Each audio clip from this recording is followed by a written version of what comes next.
R Maharashtra news 24 मध्ये आपलं स्वागत आहे आणि आपल्यासोबत काही व्यक्ती आहेत। आम्ही तिरोडा गोरेगाव विधानसभा क्षेत्रामध्ये आहोत।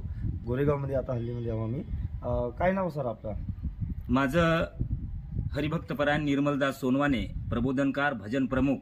काय सांगू शकणार का लाडकी बहिणीची योजना जे चालू केलेली आहे सरकारने, महायुती सरकारने, तर काय सांगू शकणार तुम्ही? आता काही दिवसाच्या पूर्वी ज्या शासनाने आमच्या महिलांना जे अनुदान दिलं त्याच्यामध्ये भ्रमण करत असताना महिलांचा जो आनंद आम्ही डोळ्याच्या समोर पाहतोय तर आम्हाला समाधान वाटतोय। त्याच्यामुळे मी त्या महिलांवरती आणि लाडकी बहिणीवरती माझं एक गीत सादर केलेलं आहे। ते गीत असं आहे, लाडली बहीण माझी लई भाग्यवान, लाडली बहीण माझी लई भाग्यवान, भाजपानी दिला बाई तिला अनुदान, भाजपानी दिला बाई तिला स्वाभिमान, काँग्रेसच्या काळामध्ये नाही अनुदान, काँग्रेसच्या काळामध्ये नाही अनुदान, शेजारीन सांगत होती करीन मतदान,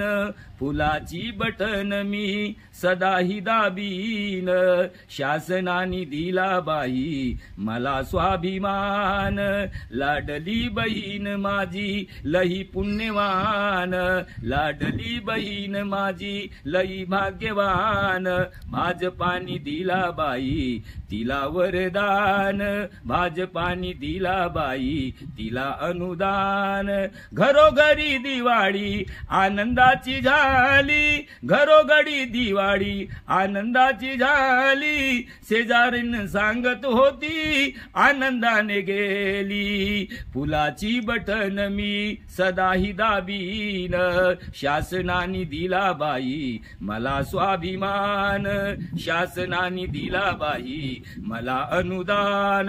भारत माता की जय, भारत माता की जय, जय गुरुदेव। आता त्यांनी महायुती सरकारची लाडकी बहीण योजना चालू केली आहे, त्यांच्यावर एक गीत त्यांनी सादर केला होता आणि आमच्या न्यूजच्या माध्यमातून प्रसारित करण्याची त्यांना आमचं घ्या केलं होती। आर महाराष्ट्र न्यूज 24 मध्ये सतीश वाघ, गोंदिया।